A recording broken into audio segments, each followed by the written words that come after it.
नमस्कार दोस्तों, मैं हूं Rahul Patel. Welcome back to the channel. दोस्तों कैसे हो आप लोग? बढ़िया होंगे। हर बार की तरह आज का वीडियो भी एकदम बढ़िया इन्फॉर्मेटिव है ना? बढ़िया आपको इन्फॉर्मेशन मिलेगी। आप लोगों के एक्चुअली मुझे कमेंट आ रहे हैं, मैसेजेस आ रहे हैं इंस्टाग्राम पे, खास करके जो फ्रेशर्स है, जिन लोगों ने इंजीनियरिंग जस्ट पास आउट किया हुआ है ना? उन लोगों के मुझे मैसेजेस आ रहे हैं कि सर हमने तो इंजीनियरिंग कंप्लीट कर ली और हमने पीएलएम का कोर्स भी कर लिया, लेकिन फिर भी उसके बाद में जॉब नहीं है ना? तो हम उसी टॉपिक पे थोड़ा सा बात करने वाले हैं। वीडियो को ध्यान से देख लेना, स्टार्ट टू एंड तक ध्यान से देख लेना, आपको बढ़िया इंफॉर्मेशन मिलेगी। तो चलिए दोस्तों आगे बढ़ते हैं। तो दोस्तों ऐसा है, एक्चुअली क्या है कि जो आप अगर फ्रेशर्स हो, है ना, आपने जस्ट इंजीनियरिंग पास आउट किया और आप उसके बाद में अगर आपने पीएलएम का कोर्स किया हुआ है, आप पीएलएम का कोर्स करते हैं। मैंने ऑलरेडी पीएलएम पे वीडियोस बनाया बहुत सारे, है ना? इंस्टीट्यूट्स के बारे में बताया है, किस तरह से आपको कोर्स करना है, कहाँ पे जाना है ना, किस तरह से स्कोप है, उनके बहुत सारे वीडियोस बनाए। आप जाकर के देखिए, आपको लिंक डिस्क्रिप्शन में मिल जाएगी, है ना? तो मैं कहना ये चाहता हूँ कि अगर आपने कोई आप पीएलएम का कोर्स ज्वाइन करते हो, खास करके टीम सेंटर की बात में करूंगा, है ना?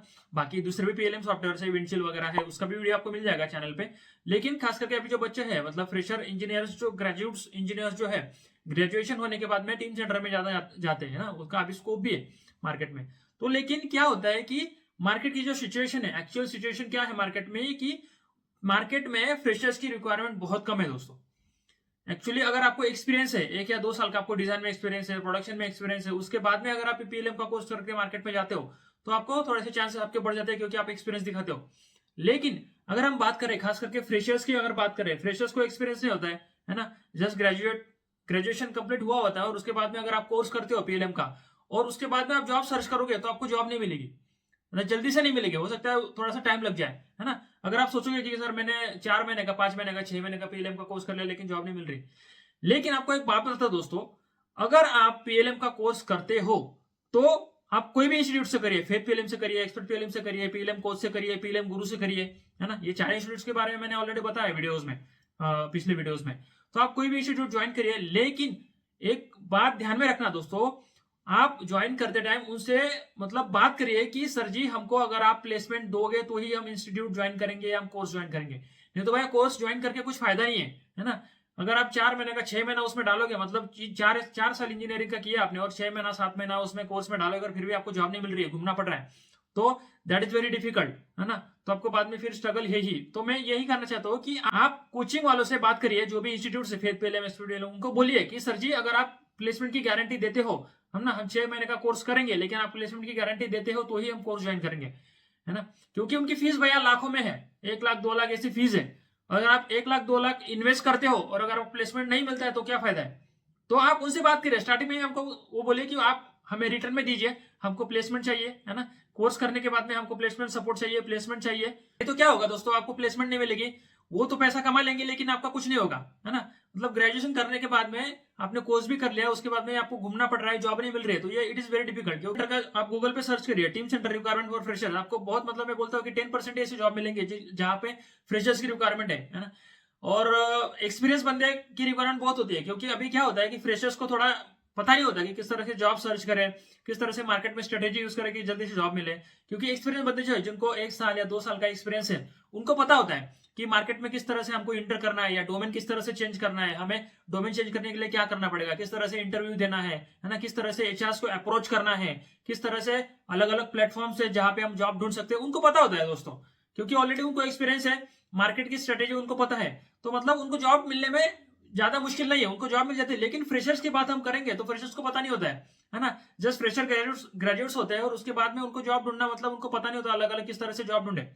तो अगर उनको प्लेसमेंट नहीं मिलती है कोर्स करने के बाद में, तो भैया ये डिफिकल्ट है। तो मैं यही आपको कहूंगा कि आप कोई भी इंस्टीट्यूट ज्वाइन करिए, आप उनसे पहले गारंटी लीजिए कि हमको भैया प्लेसमेंट प्रोवाइड करोगे तो ही हम कोर्स ज्वाइन करेंगे, नहीं तो नहीं करेंगे। ये मेरे हिसाब से आपको ये करना चाहिए दोस्तों, क्योंकि बहुत सारे इंजीनियरिंग ग्रेजुएट्स के मुझे मैसेज आ चुके हैं इंस्टाग्राम पे, सर अभी क्या करें, हमको सपोर्ट करिए, जॉब के लिए सपोर्ट करिए, फ्रेशर है हम लोग और पीएलएम का कोर्स कर दिया, टीम सेंटर का कोर्स कंप्लीट कर लिया, लेकिन हमको जॉब नहीं मिल रही।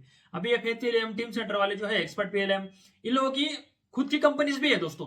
तो मतलब ये खुद की कंपनीज में प्लेसमेंट करवाते हैं, लेकिन वो गारंटेड नहीं होता है ना? क्योंकि अभी क्या होता है कि आपको, इसीलिए आपको स्टार्टिंग में उनसे बात कर लेनी है कि सर जी अगर आप प्लेसमेंट हमारा करवाते हो तो ही हम कोर्स ज्वाइन करने के लिए मतलब तैयार है, तो ही हम 1 लाख 2 लाख इन्वेस्ट करने के लिए तैयार है, नहीं तो 1 लाख 2 लाख इन्वेस्ट करके कुछ फायदा नहीं है। यही मैं आपको बात समझाना चाहता हूँ कि आप फ्रेशर से और आपने पीएलएम का कोर्स भी, ऐसा मत सोचिए कि हमने पीएलएम का कोर्स कर लिया टीम सेंटर में एक्सपर्ट बन गए हम और बाद में अभी कंपनी वाले अप्रोच कर देंगे घर पे आके लेके जाएंगे, ऐसा नहीं है भाई। फ्रेशर्स वालों को तो बहुत स्ट्रगल करना पड़ता है अगर प्लेसमेंट नहीं होता है, क्योंकि कॉलेज में तो प्लेसमेंट अभी बहुत मुश्किल से मिलता है, खास करके मैकेनिकल इंजीनियर्स की बात करें, है ना। कॉलेज में प्लेसमेंट नहीं होता है दोस्तों, क्योंकि मार्केट में अभी बहुत घटिया कंडीशन चल रही है। मैकेनिकल इंजीनियरिंग वाले की हो गया या कंप्यूटर इंजीनियर वाले को फिर भी थोड़ी सी चलो जॉब मिल जाती है, कोई भी जॉब मिल, लेकिन मैकेनिकल इंजीनियर वालों को थोड़ा सा डिफिकल्ट हो गया सिचुएशन। लेकिन अगर आप स्किल सीखते हो, पीएलएम का स्किल सीखते हो, और अगर वो आपको कोचिंग इंस्टीट्यूट्स वाले सपोर्ट करते हैं प्लेसमेंट के लिए, है ना, उनकी मतलब मार्केट में उनकी पहचान भी होती है, वो आपको एटलीस्ट सपोर्ट करेंगे। उनको आप पहले ही डिस्कस करिए कि हमको एटलीस्ट सपोर्ट चाहिए आपका, है ना, अलग अलग प्लेसमेंट की मतलब वैकेंसीज के बारे में डिटेल चाहिए कोर्स करने के बाद में, तो ही हम कोर्स ज्वाइन करने के लिए तैयार है सर। इस तरह से आपको बात करनी है दोस्तों, नहीं तो ऐसा नहीं ज्वाइन कर लिया बाद में देखेंगे, ऐसा नहीं होता है, क्योंकि आपको मार्केट में घूमना पड़ेगा फिर बाद में स्ट्रगल तो आना ही है दोस्तों। तो यही मुझे कहना है दोस्तों कि आप स्टार्टिंग में कोई भी इंस्टीट्यूट ज्वाइन करते हो, उनकी फीस अगर आप देते हो, अपना पैसा खर्च कर रहे हो दोस्तों, है ना, तो पैसा खर्च कर रहे हो तो उनसे आपको गारंटी लेनी है कि हमें हमारा प्लेसमेंट अगर आप करके देते हो तो ही हम इस कोर्स को ज्वाइन करने वाले हैं, नहीं तो वो पैसा कमा लेंगे फिर आपको कुछ नहीं मिलने वाला, है ना। यही मुझे कहना था दोस्तों। और मैंने एक्चुअली वीडियोस बनाए थे कि कोचिंग अलग अलग कोई कौन सी कोचिंग इंस्टीट्यूट आप पीएलएम गुरु ज्वाइन कर सकते हो, एक्सपर्ट पीएलएम भी आप ज्वाइन कर सकते हो, फेथ पीएलएम भी ज्वाइन कर सकते हो, लेकिन आपको ये डिस्कस करना है, कोई भी इंस्टीट्यूट ज्वाइन करो, ये आपको डिस्कस करना ही है कि हमको प्लेसमेंट चाहिए तो ही हम आपकी इंस्टीट्यूट ज्वाइन करेंगे, नहीं तो भैया अलग अलग दूसरे आप कोई भी डोमेन चूज करिए, प्रोसेस इक्विपमेंट डिजाइन चूज करिए, प्रोसेस डिजाइन चूज करिए, या तो फिर ऑटोमोबाइल डिजाइन आप चूज कर सकते हो, है ना। इस तरह से आप इसमें जाने की तैयारी करो, या फिर कैड कस्टमाइजेशन आप चूज कर सकते हो। कैड कस्टमाइजेशन में बढ़िया स्कोप है दोस्तों, है ना, मैंने ऑलरेडी कैड कस्टमाइजेशन भी वीडियो बना के रखे हैं। अगर आप मैकेनिकल इंजीनियरिंग फ्रेशर ग्रेजुएट हो और आप कैड कस्टमाइजेशन का कोर्स करते हो, कैड कस्टमाइजेशन सीखते हो, तो भी आपको जॉब की रिक्वायरमेंट है मार्केट में। लेकिन पीएलएम का ऐसा नहीं है दोस्तों, पीएलएम में फ्रेशर्स की रिक्वायरमेंट नहीं है, कंपनीज एक्सपीरियंस बंदे ही ढूंढती है, उनको 2 साल 3 साल 4 साल का एक्सपीरियंस ही चाहिए। आप देखो, सर्च करो, आपको पता चलेगा। तो मुझे ये आपको इन्फॉर्मेशन देनी थी, अगर आप पीएलएम कोर्स ज्वाइन करते हो, कोई भी इंस्टीट्यूट ज्वाइन करते हो, तो थोड़ा सा ध्यान से ज्वाइन करिए, है ना। पहले क्लियर बात करिए उनसे, और क्लियर बात करके ही आप ज्वाइन करिए, प्लेसमेंट के बारे में डिस्कस करिए, उसके बाद में आप कोर्स ज्वाइन कर सकते हो दोस्तों। तो यही आपको इन्फॉर्मेशन देनी थी। आपको इन्फॉर्मेशन पसंद है दोस्तों तो वीडियो को लाइक कर देना। आपके जो भी डाउट्स है दोस्तों, जो भी कमेंट्स है, आप कमेंट करिए, मुझे इंस्टाग्राम पे फॉलो करिए मैथ मिलाप के पेज पे, और इंस्टाग्राम पे मैसेज करिए, आपको 100% रिप्लाई मिलेगा दोस्तों। आपके मन में जो भी डाउट है आपको 100% रिप्लाई मिल जाएगा। तो चलिए दोस्तों, वीडियो को ज्यादा से ज्यादा शेयर करिए, कमेंट करिए, और चैनल को सब्सक्राइब करना मत भूलना, क्योंकि ऐसी अलग अलग इन्फॉर्मेशन आपके लिए मैं लेकर के आता हूँ, है ना। तो don't forget to subscribe, bell icon notification press कर देना दोस्तों। तो चलिए दोस्तों, मिलते हैं एक नए वीडियो के साथ में, आपके लिए बढ़िया वीडियो बना के लेकर के आऊंगा। तब तक बाय बाय, सी यू।